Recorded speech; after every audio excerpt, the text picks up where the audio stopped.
Bom, pessoal, eu estou aí servindo o Senhor já faz um tempo, né? Estou a vida inteira, né, na igreja. Eu cresci aqui na igreja da Lagoinha e fui batizado pelo pastor Márcio Valadão quando eu tinha 12 anos.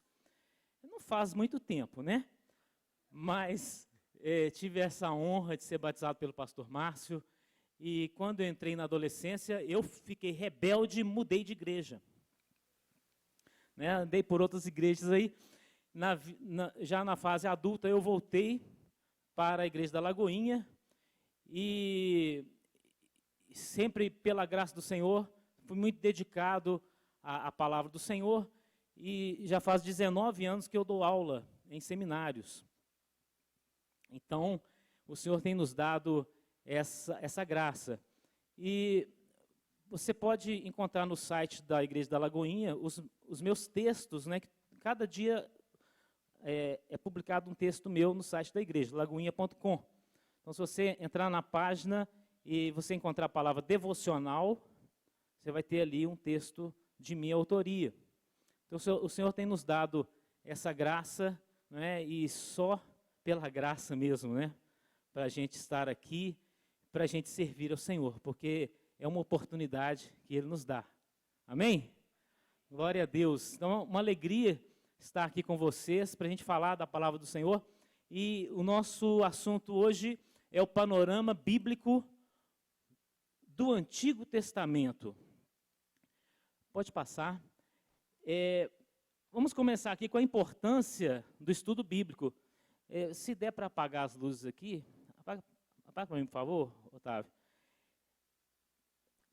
Bom, por que a gente está aqui para estudar a Bíblia, né? Por que você saiu cedo de casa, acordou 8 horas da madrugada, né? Para conseguir chegar. Teve gente que acordou, né, às 4, pessoa que mora lá para o lado de Santa Luzia, Vespasiano, né, Pedro Leopoldo. Mas, muito bem, por que você precisa estudar a Bíblia? Então, coloquei ali a imagem do soldado, né, dos soldados. Um soldado, ele tem várias questões na sua preparação. Não é isso? Então, ele tem um chamado. Quem tem um chamado aqui? Levanta a mão, deixa eu ver. Glória a Deus. Glória a Deus. Você já listou, não já? Já deu nome para Camila ali atrás, não foi? Já listou. Tem um chamado, tem uma roupa, não é? Tem um uniforme, não é isso? Tem o exercício. O soldado tem que fazer muito exercício físico, não é? Agora, se ele não tiver uma arma, ele não está completo, não é isso? Então, por mais que você atenda o chamado de Deus, e por mais que você comece a fazer tantas coisas na obra do Senhor, a arma, ela é importante. E qual é a arma? A palavra de Deus. Ela é a arma. Agora, não basta você ter a arma, você tem que conhecer a arma que você tem. Conhecer. Saber manusear. Então, Paulo fala que o homem de Deus, ele tem que estar apto a manejar bem a palavra da verdade. Né? Manejar bem a palavra. Isso nos lembra de uma arma. Então, se o soldado ele não souber manejar bem a sua arma, ele pode se ferir com ela. Não é isso? Então, isso é para você ver que tem tantas coisas importantes na vida cristã, mas o conhecimento da palavra é fundamental. Pode passar. Nosso estudo, qual que é o escopo dele? É uma visão panorâmica do Antigo Testamento. Tá? Eu coloquei o helicóptero ali para comparar com a vista panorâmica de uma cidade. Então, tem várias formas de você conhecer uma cidade. Então, você pode fazer um voo panorâmico, né? E aí alguém vai estar te dizendo, ali é a região residencial, ali você tem a mata, ali região hospitalar, região industrial e tal. É assim, é por cima. Então, a nossa passagem hoje pelo Antigo Testamento vai ser assim. Agora, tem outras formas de estudo mais detalhadas, né, outras formas, que é você descer do helicóptero, andar pelas ruas da cidade, entrar nas casas, ou você pode também escavar o chão e procurar, né, tesouros. Então, o estudo da palavra de Deus, ele também é assim. Tem várias formas e a palavra de Deus é inesgotável. Você nunca vai acabar de estudar a palavra de Deus. Amém? Nunca vai acabar. Mas ainda bem que você pode sempre estar começando, né? Pode passar. A Bíblia é a palavra de Deus. Então, eu começo falando aí da importância da palavra. Né? Deixa eu pegar aqui meu material. A importância da palavra. A Bíblia, ela é incomparável, indestrutível, insuperável, insubstituível. E mais um tanto de in aí que eu esqueci de colocar. Mas ela é tudo isso. A Bíblia é o único livro sagrado que existe. Se eu acreditasse diferente disso, eu não estaria aqui. Entende? Nós temos que ser firmes. A gente não precisa afrontar ninguém, né? Não precisamos falar isso para o muçulmano, porque é até perigoso, né? Mas é a nossa posição, é a nossa fé. A Bíblia é o único livro sagrado que existe e hoje a ciência está tão avançada, o conhecimento humano está tão avançado, mas nem assim os homens são capazes de escrever um livro que supere a Bíblia. Não é verdade? Pega aí os doutores do mundo, eles são incapazes de escreverem um livro que se aproxime da Bíblia em termos de conteúdo e de características. A Bíblia é insuperável, ela é também indestrutível. Muitos já quiseram destruir a Bíblia, mas ela é indestrutível. Nós sabemos também que, abrindo parênteses, né? Parêntese. Obrigado. Tem Coca-Cola também?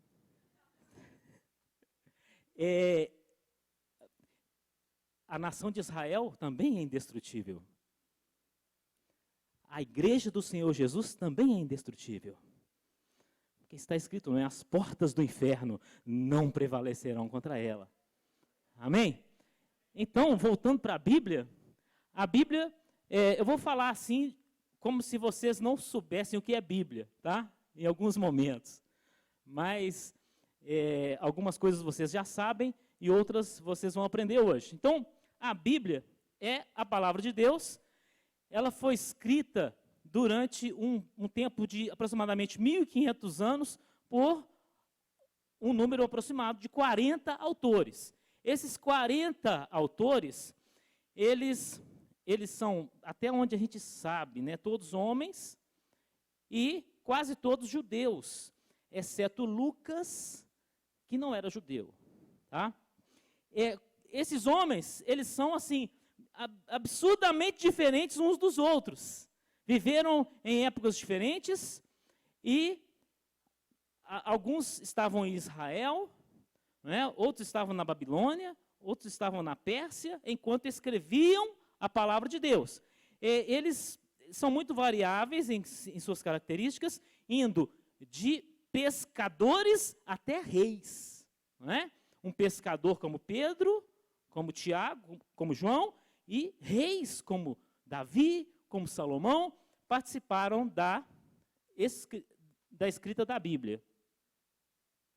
Então, estaremos aqui, durante esse estudo, falando muito de história, tá? Algumas colocações teológicas e algumas colocações devocionais para a sua vida espiritual. Então, a primeira colocação devocional. Deus usou de pescadores a reis. Então, Ele pode te usar também. Amém? Ele pode te usar também. Mas você pode dizer assim, Senhor, mas eu não vai ter jeito, porque eu fiz algumas coisas, eu sou assim, sou assado. Mas veja bem, Deus pegou Moisés tinha matado um homem. Moisés era um assassino, ele tinha matado um homem. E Deus pega esse Moisés para falar para o mundo inteiro: não matarás. Olha o que Deus faz. Olha o que Deus faz. É isso. Então, Deus usou ali vários tipos de pessoas. Os idiomas. A Bíblia foi escrita em hebraico, aramaico e grego. O Antigo Testamento em hebraico, o Novo Testamento em grego. E tem pequenos trechos em aramaico, que era a língua da Babilônia.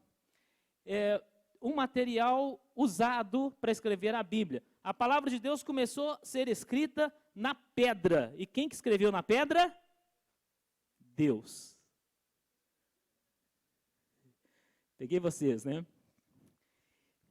Deus escreveu os 10 mandamentos na pedra. Moisés pode ter escrito também depois, né? Mas Deus foi aquele que começou a escrever a Bíblia. Depois Moisés escreveu e foi usado, além da pedra, o papiro. O papiro, ele é um material feito com planta, tá? O papiro é o nome de uma planta. Aí as folhas dessa planta, elas eram assim entrelaçadas e coladas, e depois de secas, eram usadas para escrever. Depois foi usado o pergaminho. Pergaminho é pele de animal, geralmente pele de carneiro. Usado o pergaminho. Muito tempo depois, o papel, né, que você ainda tem aí nas suas mãos. E, finalmente, o celular. Quer dizer, foi uma...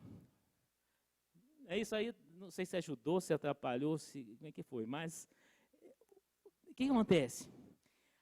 A Bíblia está muito fácil, a Bíblia está disponível para você, não é isso? Muito fácil, você faz o download de graça, não é isso? Agora você pode ter a Bíblia na mão a todo instante, mas também ficou mais fácil esquecer que ela existe. É isso?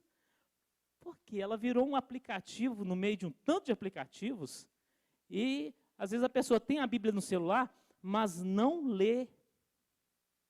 Não lê. Então, nós precisamos ler a palavra de Deus. Então, deixa eu pegar aqui a Bíblia, né? Porque faz bem, né, irmão?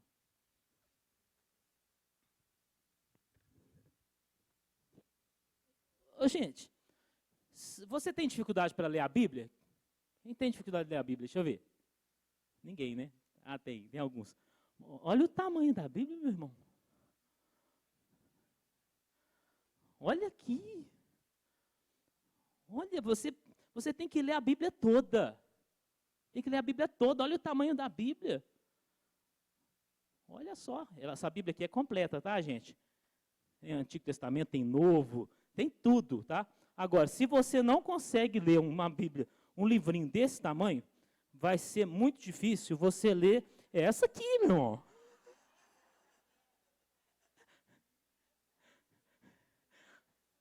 Aí, meu irmão, vai ficar difícil, tá? Vai ser assim, consideravelmente impossível você conseguir. Então, aproveita e lê a pequena, né? Ó, agora, eu vou aproveitar, né?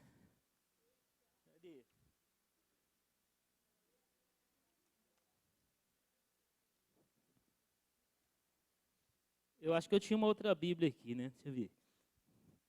Aqui, ó. Ah, eu vou usar essa aqui. Vocês não imaginam o que tem dentro dessa mochila, tá? Vocês nem sabem o que tem aqui. Nem eu sei. Tudo bem. A Joyce? Olha.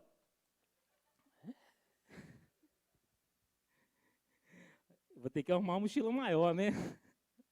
Pessoal, então nós vamos dar uma acelerada. Por que acreditar na Bíblia? Primeiro você tem que ler a Bíblia, né?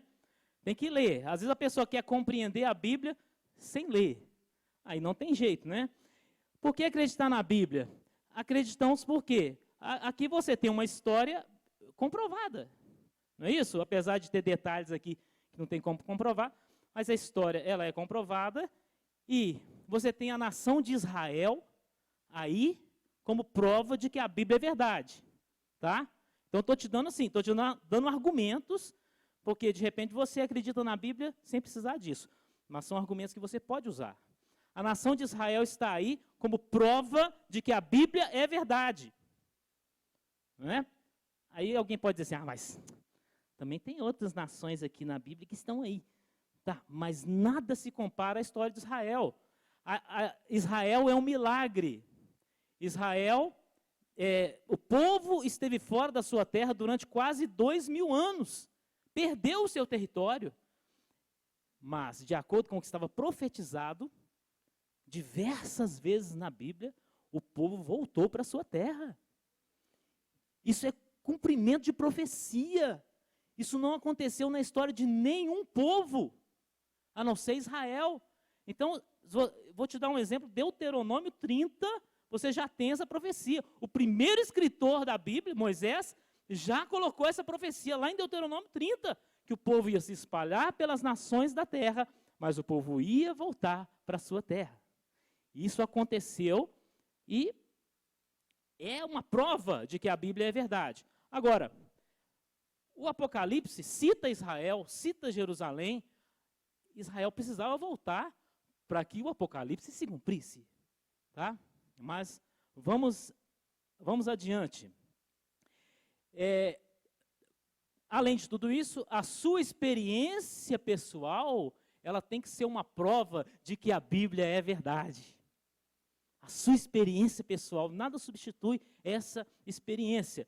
Bom, a Bíblia é dividida em duas partes, Antigo Testamento e Novo Testamento. O Antigo Testamento tem 39 livros e o Novo Testamento tem 27 livros.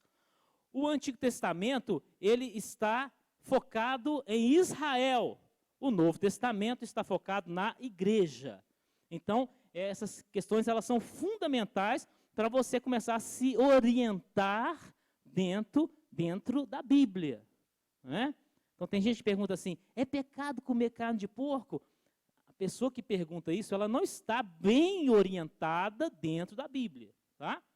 Então a gente vai falar muitas coisas que talvez ainda vão ajudar a pessoa sobre essa dúvida, se é que tem alguém aqui com essa dúvida. Bom, então vamos falar da cronologia dos livros. Pode passar aí, por favor. A próxima. Olha só, o Antigo Testamento. Agora a gente não vai falar do Novo, né? Nosso foco é o Antigo Testamento. O Antigo Testamento, ele é composto por esses livros aí. E os livros, eles são divididos em categorias. Então nós temos os livros chamados livros da lei. São os livros de Moisés, Gênesis, Êxodo, Levítico, Números e Deuteronômio, também chamados de Pentateuco. Penta significa 5, não é? E teuco, volumes, 5 volumes. É o Pentateuco, os 5 primeiros livros da Bíblia. Os livros históricos, de Josué até Esther, os livros poéticos, de Jó até Cantares, e os livros proféticos, de Isaías até Malaquias. Então você tem aí essas 4 categorias de livros do Antigo Testamento, agrupados pelo tipo de conteúdo. Agora, eu escrevi ali antes a cronologia. Um problema sério para as pessoas entenderem a Bíblia é a cronologia. Sabe por quê? Os livros não estão em ordem cronológica. O que é isso? Eles não estão na sua Bíblia na ordem em que eles foram escritos. Eles não estão na sua Bíblia na ordem em que os fatos aconteceram. Então, você pode ler a Bíblia toda de Gênesis a Apocalipse e em vários momentos você vai ficar confuso, porque não tem uma ordem cronológica. Então, a primeira dica que eu vou dar sobre essa organização é a questão cronológica. Pode passar. Olha aqui os livros em ordem cronológica. Não se preocupem em copiar, porque nós vamos mandar para vocês essa apresentação pelo WhatsApp. Amém? Glória a Deus. Agora, o que eu estou falando não estará no WhatsApp, né? Então, olha que bênção. A ordem cronológica dos livros. Veja lá, Gênesis, Jó. Mas o que é isso, meu Deus do céu? Jó viveu nos tempos mais antigos. Mas como é que se sabe disso? Não tem data lá no livro de Jó. Sabe-se por quê? É feito um estudo de características do livro para saber em que época ele foi escrito ou em que época aqueles fatos aconteceram. Então, os eruditos, né, aqueles que são mais estudiosos que nós, eles examinaram o livro de Jó em busca de indícios geográficos, políticos, tá, históricos, e o que encontraram fez com que colocasse o livro de Jó lá atrás, lá perto de Gênesis. Aí depois, Êxodo, Levítico, Número, Deuteronômio, Josué, Juízes, Ruth, 1 Samuel, 2 Samuel, 1 Crônicas, Salmos. Mas por que os Salmos estão aqui? Porque a maior parte deles foram escritos por Davi. Então está ali perto da história de Davi. Então, às vezes você vai ler o Salmo e você, assim, às vezes não sabe quem escreveu. Olha, não foi Davi que escreveu todos, para começar, né? Mas então você não sabe quem escreveu, o cara tá lá revoltado, xingando os inimigos, reclamando com Deus, e você não tem ideia por quê. Porque você está fora do contexto. Você não está lendo a história do sujeito para saber por que ele está daquele jeito. Então, se você ler a história de Davi e ler os Salmos, você vai ter uma visão bem mais próxima dos acontecimentos. Aí, assim por diante, né? Pode passar. Aqui você vai ter uma outra visão. Quem está no grupo de WhatsApp da escola? Levanta a mão, deixa eu ver. Olha, só eu que não estou, né? A Daiane está aí? Daiane, pode passar, por favor, para o grupo do WhatsApp, o arquivo Cronologia Bíblica. Então, vocês vão receber no WhatsApp esse quadro aqui, que ele, inclusive, tem mais um pedacinho para o lado de cá, né? Mas o que nos interessa está aparecendo aqui na tela. O que é isso? É um quadro cronológico. Você tem uma linha ali embaixo, que é a linha do tempo, e você tem os impérios mundiais. Então, os impérios, eles são, assim, referências muito importantes para a gente entender o Antigo Testamento. Para a gente ter uma visão geral do Antigo Testamento. Então, aqui nós temos impérios, não todos os impérios da história, mas aqueles que afetaram Israel, tá? E que estão na Bíblia. Então, você tem ali o Egito, né? E em cima ali do Egito, você tem ali o nome dos livros. Tá? Então, você vê Gênesis ali. Gênesis está um pouco antes do Egito, obviamente, né? Porque a criação, né? Tem que ser antes do Egito, né? Mas já em Gênesis o Egito já é citado. Então, você tem os livros ali distribuídos e embaixo ali os impérios e você tem os livros na horizontal e você tem outros na vertical. Aí que vai ser o grande lance, o pulo do gato, né? Se você ler aqueles livros ali da horizontal, de Gênesis até Neemias, mas só aqueles, você vai ter uma visão da história de Israel no Antigo Testamento. Tá? Você quer conhecer a história, assim, lê aqueles livros. Agora, o que estiver em cima, tem muita repetição do que já tem embaixo. Tá? Então, por isso, eu coloquei lá, Gênesis, eu coloquei o Jó em cima. Êxodo, o Levítico em cima. Números, Deuteronômio em cima. Por quê? Você pode ter aquela impressão assim quando lê a Bíblia.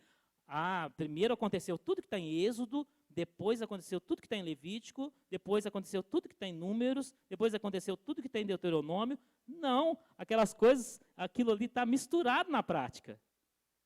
Entendeu? Está misturado. Então, o livro de Números fala da viagem do povo pelo deserto. Enquanto o povo está viajando, Deus está dando as orientações, né? Estão acontecendo muitas coisas que estão escritas ali nos outros livros de Moisés. Certo? Então, por exemplo, Deuteronômio. Deuteronômio, a palavra Deuteronômio significa repetição da lei. Então, você vai ter, em Êxodo 20, você tem os 10 mandamentos. Quando você chega em Deuteronômio 5, você tem os 10 mandamentos de novo. Ah, mas, nossa, Deus falou os mandamentos de novo. Não, meu irmão, Deuteronômio é repetição. Ah, mas por quê? Porque havia uma nova geração, né? Aqueles que nasceram no deserto, e Moisés agora estava falando para aquela nova geração. Então, Deuteronômio tem muita repetição do que já foi dito antes, apesar de que nem tudo é repetido, né? Muito bem, então vem Josué, vem Juízes, aí tem Ruth em cima. O Ruth viveu no tempo dos juízes, por isso ela está ali. 1 Samuel, 2 Samuel, 1 Samuel tem a história de Davi, não, aliás, Davi está em 1 Samuel, mas falando em reino, o reino de Saul, 1 Samuel, e Davi aparece ali, mas ele ainda não é o rei. Aí, 2 Samuel, você tem o reino de Davi. Aí, o que tem ali em cima? Tem os Salmos e tem primeiro livro de Crônicas. Isso significa o quê? O primeiro livro de Crônicas vai contar a história que já está em 2 Samuel. Entendeu? É repetição. Aí vem 1 Reis. 1 Reis fala do reino de Salomão. Em cima você tem os livros de Salomão, Provérbios, Eclesiastes e Cantares. Depois, 2 Reis. E você tem ali vários profetas. Ó, nós vamos passar tudo de novo daqui a pouco, tá? Nós vamos voltar lá na criação. Por enquanto eu estou falando só da cronologia. Tá? Então, algumas coisas que eu estou passando corrido, eu vou me deter mais daqui a pouco. Então, em cima de 2 Reis, tem os profetas. Então, vamos falar dos profetas daqui a pouco. Mas eles estão ali naquela época. Na época de vários reis em Israel e em Judá. E 2 Crônicas, lá em cima, tá vendo? 2 Crônicas está ali porque 2 Crônicas repete a história de 2 Reis. Não é, pessoal, a repetição assim, letra por letra, frase por frase. Não, é outro autor contando a mesma história. É igual acontece com os evangelhos, não é isso? Mateus, Marcos, Lucas e João, eles são autores que contam a mesma história, só que não é tudo igual. Não é isso? Não é cópia. Assim acontece com Reis e Crônicas. Eu queria aproveitar, mostrar para vocês um exemplo interessante, para vocês verem como que as coisas se repetem. Abra aí a sua Bíblia, por favor, em Reis. Deixa eu ver aqui qual rei que é. Qual rei? Segundo livro dos Reis, versículo 18. Não, capítulo 18, versículo 13.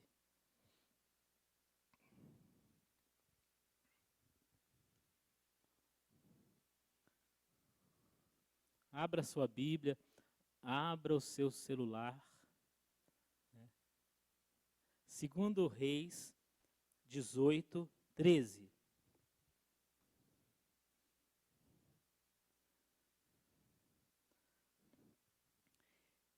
Segundo Reis 18, 13, vocês acharam? Eu não achei ainda não, deixa eu ver. Segundo Reis 18, 13. Olha só, presta muita atenção. Porém, no ano 14º do rei Ezequias, subiu Senaqueribe, rei da Assíria, contra todas as cidades fortificadas de Judá e as tomou. Certo? Viram aí o quê? Senaqueribe, né? Fazendo confusão aí, né? Agora você vai para 2 Crônicas, vai para um pouquinho para frente aí, 2 Crônicas 32, 1.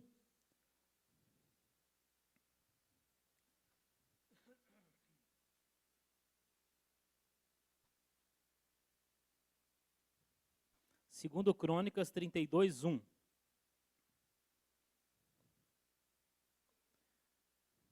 Acharam? Eu já achei.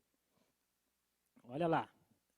Depois destas coisas e desta verdade, veio Senaqueribe, rei da Assíria, e entrou em Judá e acampou-se contra as cidades fortificadas e intentou apoderar-se delas. Aí você pode pensar assim, esse Senaqueribe é um chato, né? Lá vem ele de novo. Não, é a mesma história, pessoal. Você precisa saber disso, para você não tirar conclusões erradas, né? É a mesma história. Agora vai em Isaías. Isaías, olha lá, ó, em cima de 2 Reis aqui no nosso quadro, em cima de 2 Reis você tem 2 Crônicas, que nós lemos, e você tem Isaías também. Presta atenção, porque Isaías viveu naquela época. Isaías, capítulo 36. Isaías 36, versículo 1. Vamos ver o que temos aí. E aconteceu no 14º ano do rei Ezequias, que Senaqueribe, rei da Assíria, subiu contra todas as cidades fortificadas de Judá e as tomou. De novo! Esse cara é enjoado. Meu Deus do céu. Não é repetição, nem tripetição, né? É a mesma história, porque Isaías viveu nessa época. Então ele agora, no seu livro, ele conta também a mesma história. Só que Isaías tem um pedaço de história e um pedaço de profecia. Ele não conta a história toda, né? Ele conta ali algumas situações que ele presenciou. Olha, é muito importante você ter consciência disso, para você não tirar conclusões erradas. Esse Senaqueribe, ele estava sempre voltando, o cara reencarnou, né? Não é possível. Ele está lá em Reis, agora passa 1000 anos, ele está lá em Isaías, meu Deus, não tem nada disso. Então você vê como que o problema da cronologia, né? O livro de Isaías está lá na frente, são fatos da época de 2 Reis e 2 Crônicas. Então, tem várias utilidades você saber isso. Outra coisa, nós temos aí o que nós chamamos de textos paralelos, passagens paralelas. E quando você, que é pregador da palavra de Deus, quando você está preparando a sua pregação, é muito importante você examinar as passagens paralelas. O que são as passagens paralelas? São outros textos bíblicos que falam daquela mesma situação que você está lendo aqui. Então você está lendo Mateus, batismo de Jesus, você vai pregar sobre o batismo de Jesus. Leia lá em Marcos, em Lucas, o que fala sobre o batismo de Jesus. Para quê? Porque eles vão acrescentar informações para você. Senão você fica só com o que Mateus falou e você pode tirar conclusões erradas. Então, vamos voltar para o nosso exemplo de Senaqueribe. Né, tem gente aí procurando o nome bíblico para colocar no filho. Olha aí, irmãos, Senaqueribe. Olha que bênção. Não faz isso não, tá? Pelo amor de Deus. Senaqueribe foi um servo de Satanás. Então, até isso a gente tem que saber na hora de pôr o nome no filho, né? Tem que tomar cuidado. Misericórdia. Teve uma irmã que queria pôr o nome bíblico no filho, de todo jeito. Pôs o nome de Atos. Atos. Virou nome, né? Virou nome. Atos é nome de gente. Paciência. Olha, tem gente que põe o nome de Eva Angélica, né? Jerusalemos, né? essas coisas. Olha, Jerusalém é bom, né? Vamos voltar para Senaqueribe, nosso amigo Senaqueribe. Se você ler só uma das passagens, você pode tirar conclusões erradas. Veja bem, que nós lemos lá em Crônicas o seguinte, que Senaqueribe, ele invadiu Judá e ele pretendia tomar as cidades. Pretendia. Já em Reis, está escrito que ele tomou. Ah, mas que contradição que eu achei na Bíblia. Contradição nenhuma. É escrito ali um momento um pouco diferente. Agora, se você pega só um desses textos, você pode fazer uma pregação toda errada. Né? Você pega lá que o inimigo pretendia invadir Judá. E aí você fala, meu irmão, Deus não vai deixar. Porque Deus não vai deixar. Porque o inimigo não vai invadir. O inimigo não vai entrar na sua casa. Mas está escrito lá no outro que ele entrou.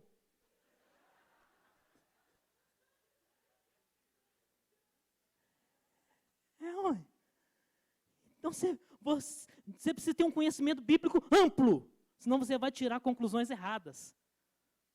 Ah, o inimigo entrou, mas Deus quebrou a cara dele. Se você ler a história, você vai ver como que Senaqueribe voltou envergonhado para a sua terra. Porque o inimigo, ele pode fazer muitas coisas enquanto Deus estiver permitindo. Enquanto Deus estiver permitindo. Porque daí a pouco ele vai ser envergonhado em nome de Jesus. Amém? Isso aí é a pregação. Vamos continuar a aula, né? Muito bem. Então, a gente precisa saber o que está ali acontecendo ao mesmo tempo. Ezequiel. Em cima de Ezequiel tem Jeremias e Lamentações. Porque Jeremias viveu na época de Ezequiel. E escreveu o livro de Lamentações. Então, eles estão ali juntos.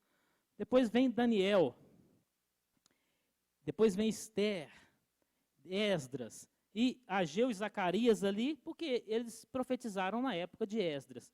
Depois vem Neemias e Malaquias, que profetizou na época de Neemias. Então, estão percebendo como que é importante você saber a cronologia, você começar a se orientar. Não ficar perdido. Porque sabe o que é pior do que estar perdido na selva? Sabe o que é pior? É você não saber que selva é. Você tem até um telefone, você telefona, eu estou perdido aqui na selva. A pessoa pergunta, qual selva? Eu não sei. Aí está difícil de te ajudar, viu? Está difícil. Olha lá, pode passar, por favor. Vamos à criação. Quero pedir, é a Celina, né, que está pilotando ali? Passa o vídeo, a Daiane, passa o vídeo da criação, por favor. Passar um videozinho para, né, vocês descansarem da minha voz um pouquinho. Um vídeo curtinho.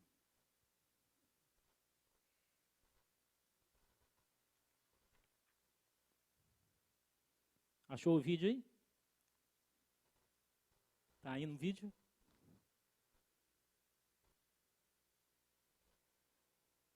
Vamos à criação do mundo.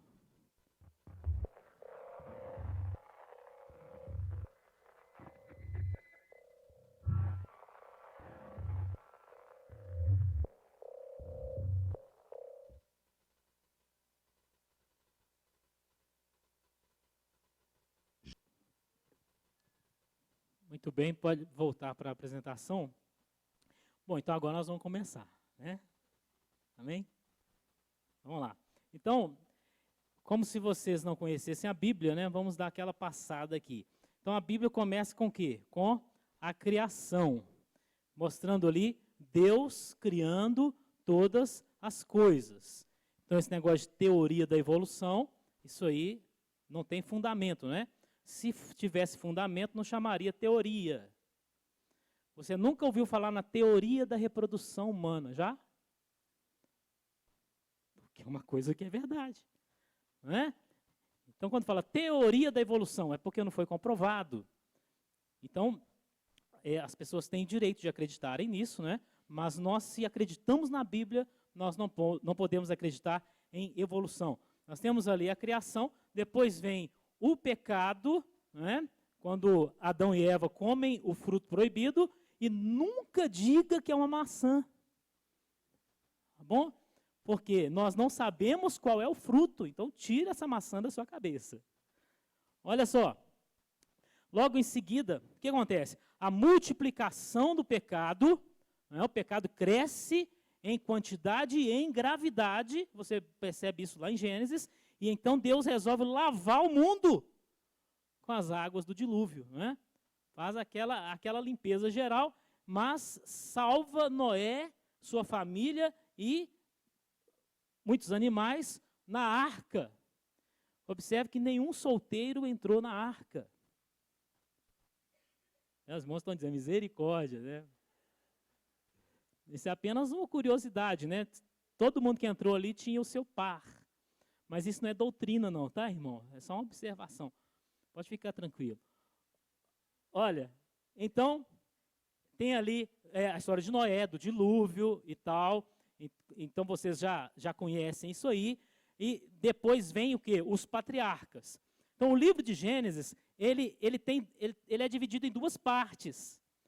Do capítulo 1 ao capítulo 11, é aquela parte que, na teologia, é chamada de prelúdio universal.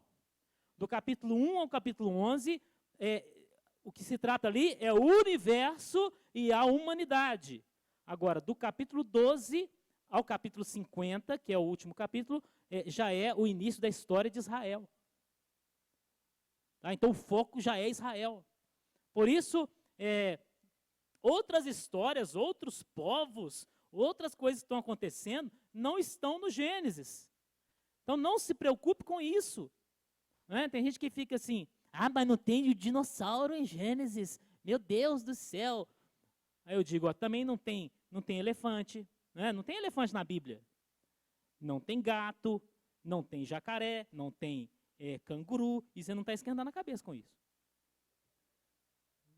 O pessoal fica preocupado com o dinossauro. Então, não se preocupe com o que não está na Bíblia.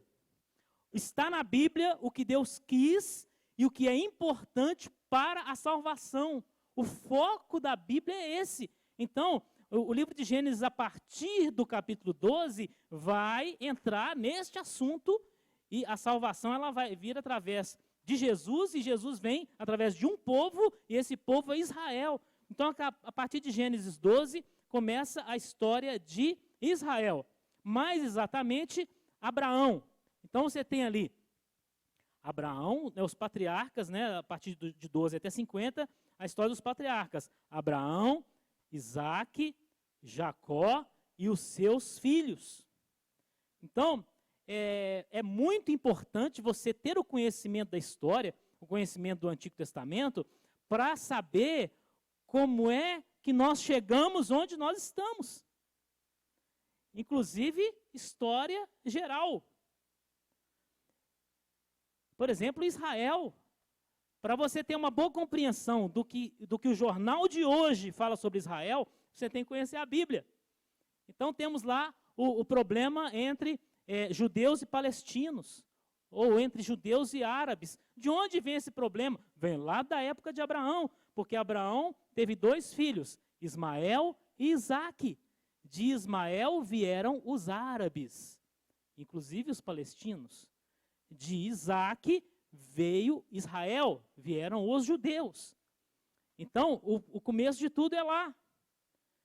E alguém pode dizer assim, mas isso aí é você que está falando, né? Isso aí é a Bíblia que está falando, não quer dizer que seja verdade.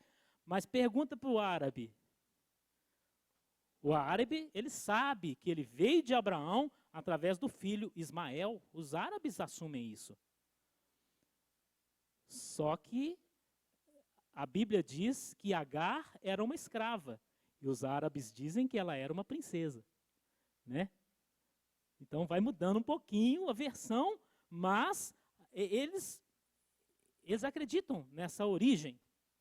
E é por isso que eles estão brigando lá até hoje. Porque uma questão de herança entre 2 filhos de Abraão, Isaque e Ismael. A questão de propriedade da terra. Então essa briga vem até hoje por causa disso. Muito bem.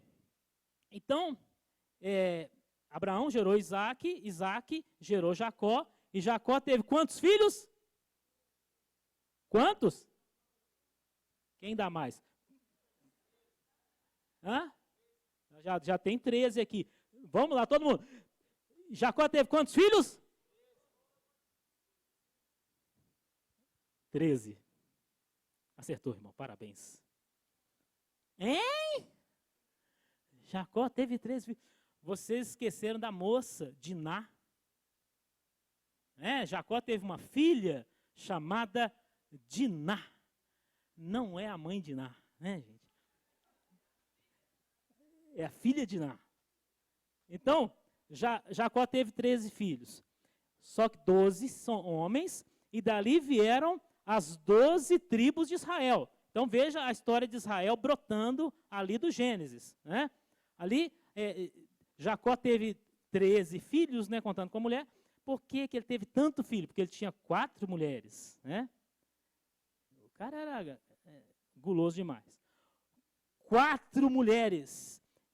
Então, havia ali 4 grupos de filhos. Uma rivalidade dentro de casa, uma confusão. Né? Se você ler Gênesis, você vai ver isso.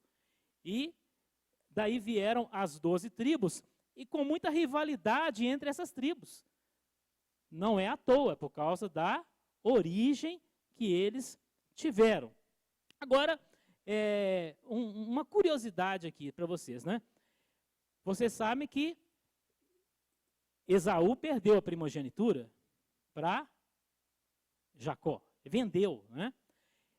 E teve um outro caso parecido com esse, não exatamente igual, mas o primeiro filho de Jacó foi Rúben. E Rúben perdeu a primogenitura para José. Isso é uma informação importante para você ter uma orientação no decorrer da Bíblia. Não é? Rúben, ele perde a sua importância. Mas onde está escrito isso? 1 Crônicas, capítulo 5, versículo 1 e 2. Fala que Rúben perdeu a primogenitura. Por quê? Porque Rúben teve um relacionamento com uma das mulheres do pai dele. Então, o negócio lá foi feio. Muito bem, então vamos caminhar. Assim, o livro de Gênesis, ele acaba ali com a história de José, e os israelitas todos no Egito, ali na época eram aproximadamente 70 pessoas, a família de Jacó, e todos estão no Egito quando acaba o livro de Gênesis. Aí nós temos na ordem cronológica o livro de Jó. O livro de Jó, ele trata do sofrimento, né, abordagem sobre o sofrimento e questionamentos e explicações, teorias sobre o sofrimento. O livro de Jó é o livro que mais tem perguntas na Bíblia. Tem mais de 200 perguntas no livro de Jó. É natural que, no meio do sofrimento, nós comecemos a fazer perguntas, mas Deus não responde cada pergunta de Jó. Deus se revela a Jó. Então, não quer dizer que Deus vai responder todas as suas perguntas. Deus quer que você o conheça. Né? Isso é o mais importante. Então, o livro de Jó trata disso, e ele nos dá um ensinamento interessante, que é orar pelos amigos. Amém? Orar pelos amigos. Agora, Jesus vem lá na frente e nos ensina a orar pelos inimigos. Olha que avanço, né? Mas são alguns paralelos assim que a gente pode traçar. Muito bem, então, passado o livro de Jó, vamos falar do Êxodo. O livro do Êxodo trata de quê? Da saída de Israel do Egito. Os israelitas estavam ali escravizados no Egito, eles clamaram ao Senhor, Deus levantou um libertador, Moisés, e Deus mandou ali 10 pragas sobre o Egito e tirou o seu povo do Egito. Tirou esse povo do Egito e levou direto para Canaã, amém? Não, né? Levou esse povo para o deserto. Ali no deserto, esse povo foi o quê? O objetivo de Deus era transformar esse povo, criar uma nova cultura com este povo. Então, o mesmo objetivo Deus tem conosco quando Ele nos salva. nós somos salvos, imediatamente uma nova cultura tem que ser desenvolvida nas nossas vidas. Então Deus fez isso com aquele povo no deserto. Para isso Deus deu a lei. Então logo depois da libertação, a lei é um elemento fundamental. Vamos passar outro vídeo, o vídeo de Êxodo, rapidinho. Vai tomar água. Só eu que vou tomar água, viu, gente?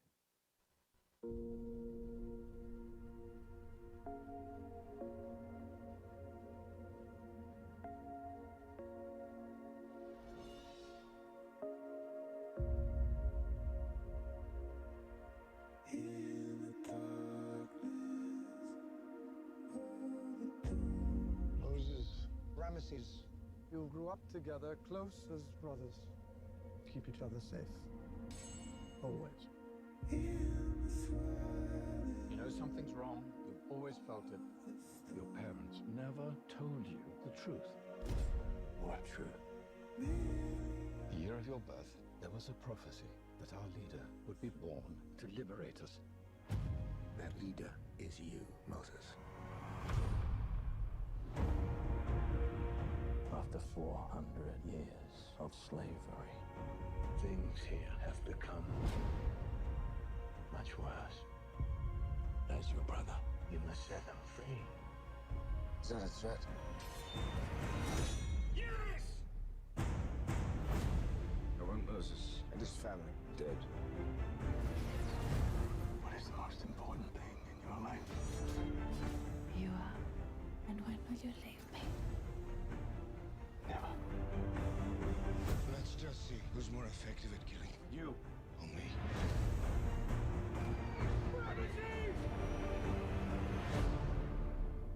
Is it meant to humble me? Because it will not!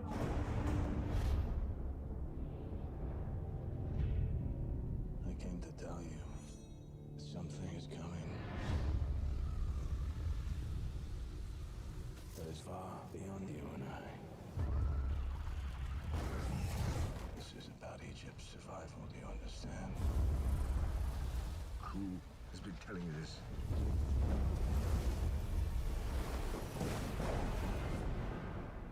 God. I'm a god. I am a god! Follow me and you will be free! We're going to recapture 400,000 slaves. We're not recapturing anyone.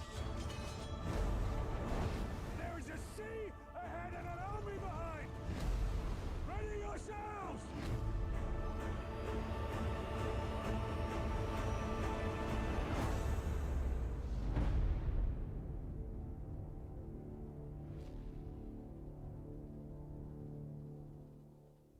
Muito bem. Para vocês não perderem o filme, né? Vocês viram, né? Eu passar o filme aqui, vai ficar 3 horas. Olha só. Então, Deus tirou o povo do Egito. Pode passar a próxima lâmina. Cadê? Muito bem. Então, no deserto, o que Deus fez? Deus começou a formar a nação de Israel. O que eles tinham até então era uma cultura egípcia, né? Então, através da lei, Deus começou a formar uma nova cultura. E essa lei, ela tratava de tudo na vida dos israelitas, de todos os aspectos. Então, 2 questões muito importantes ali são aquelas ali, tabernáculo e sacerdócio. Nós temos ali no livro de Êxodo a especificação de como seria o tabernáculo. Deus estabeleceu um local de culto no deserto, que era o tabernáculo. E estabeleceu também o sacerdócio. Então, porque Deus libertou aquele povo não apenas para aquele povo ser livre, mas para que aquele povo pudesse servir a Deus. É uma questão importante na nossa relação com Deus. Deus te liberta não é para você ser livre, sair solto por aí, fazendo o que dá na cabeça. Né? É para você servir a Deus. Então, Deus estabeleceu ali o tabernáculo, estabeleceu o sacerdócio, que era o quê, né? Aqueles líderes, aquelas pessoas responsáveis para representarem o povo perante Deus.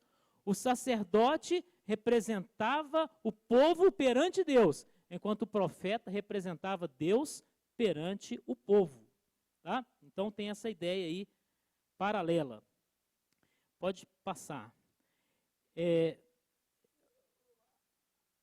O livro de Números trata da viagem do povo de Israel até Canaã. Passa a próxima aí, por favor. Eu fui lá no Google, né, e procurei aqui o melhor roteiro para ir do Egito até Jerusalém. Né, você que está interessado, você vai receber depois aí, né, a localização, para você poder fazer essa viagem. Né? Amém? Então, eu já tive, né, a oportunidade de estar lá em Israel, né, percorrer ali aquela terra, visitei várias cidades. Então, que Deus te abençoe, que você também possa fazer essa viagem. Amém? Então, essa viagem do Egito até Canaã, eu coloquei ali do Cairo, capital do Egito, até Jerusalém, né? Isso aí pode variar um pouco dependendo da cidade, mas ela não pode gastar mais do que 2 semanas a pé. Tá? Por isso eu fui lá no Google olhar quantos quilômetros, né? São 700 e poucos quilômetros, aqui deu 728, depende da estrada que você vai pegar, ou se você vai pelo meio do deserto, então varia um pouco, mas 728 quilômetros, fui lá olhar a duração da viagem, e se você for a pé e só viajando durante o dia, você não vai gastar mais do que 2 semanas. O pessoal já está planejando ali, né? Já está combinando a viagem. Mas e como é que eles gastaram 40 anos, meu Deus do céu? Então você, lendo o livro de Números, você compreende que eles chegaram muito rápido à terra de Canaã. E eles não foram direto, assim, Egito-Canaã. Né? Direto não. Eles foram até o Monte Sinai, no deserto, porque Deus queria ainda dar a lei para aquele povo antes de enviá-los a Canaã. Então, a mesma coisa, nós hoje, nós não vamos para o céu direto, né? Tem muita coisa para fazer antes.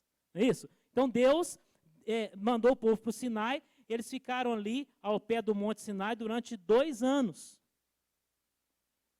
Aí, depois desses 2 anos, Deus disse, olha, podem ir para a terra prometida. Então, eles subiram, chegaram rapidamente à terra prometida. Isso está em Números, capítulo 13. Eles chegaram muito rapidamente à terra prometida. Então, foram enviados 12 espias, né, que a gente falaria espiões, para verem a terra, qual que era a situação, se dava para invadir, se não dava, e 10 desses 12 acharam que não dava, e, conclusão, o povo desistiu de entrar na terra, e então Deus falou assim, vocês não vão entrar não, vocês estão incrédulos, vocês não querem encarar os gigantes, então voltem para o deserto, e vocês vão peregrinar no deserto durante 40 anos.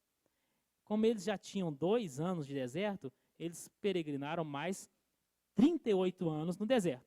Então, agora uma curiosidade, né, para variar um pouquinho. Daquelas pessoas que saíram do Egito, muita gente diz que só 2 entraram em Canaã. Quem? Tá, Josué e Caleb entraram em Canaã, mas não foram só eles. Não foram só eles. Muita gente que saiu do Egito entrou em Canaã. Não sei se é novidade para vocês, mas isso nós vamos comprovar biblicamente, porque a gente passa 50 anos na igreja ouvindo falar isso, né? Vamos em Números capítulo 14. Você tem 18 anos e eu dizendo que você passa 50 anos na igreja, né? Estou profetizando. Olha lá, Números capítulo 14.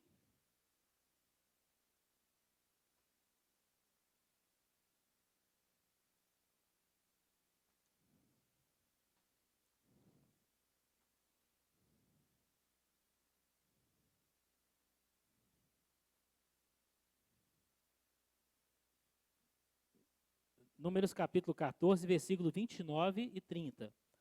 Olha só. Neste deserto cairão os vossos cadáveres, como também todos os que de vós foram contados, segundo toda a vossa conta, de 20 anos para cima, os que dentre vós contra mim murmurastes.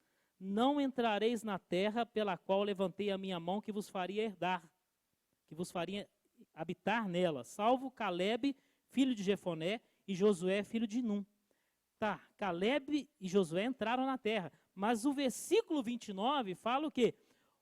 Aqueles que tinham menos de 20 anos também entrariam na terra. Né? As crianças, né, que saíram ali do Egito, elas entraram na terra. Não está claro isso? Condenados foram os marmanjos, com mais de 20 anos. Né? Nós somos marmanjos, né, gente? Você que tem mais de 20 anos aí ia passar aperto, hein? Ó, condenados foram esses. E pode até ter algum adulto que não murmurou e entrou na terra. Não é? Se você for examinar aí o texto, você vai observar isso. Então, passada essa viagem no deserto, o povo peregrinou durante 40 anos e eles chegam de novo ali diante de Canaã. Aí é o que você tem no livro de Deuteronômio. Você tem ali no Deuteronômio o quê? Os discursos de Moisés, quando o povo chega pela segunda vez para entrar na terra de Canaã. Então, por isso que Moisés, ele repete tantas coisas, ele conta a história, ele repete os mandamentos, e ele está preparando o povo que agora tem uma nova chance de entrar na terra. E sabemos que esse povo entrou na terra. Entrou na terra. E essa entrada ela está narrada no livro de Josué.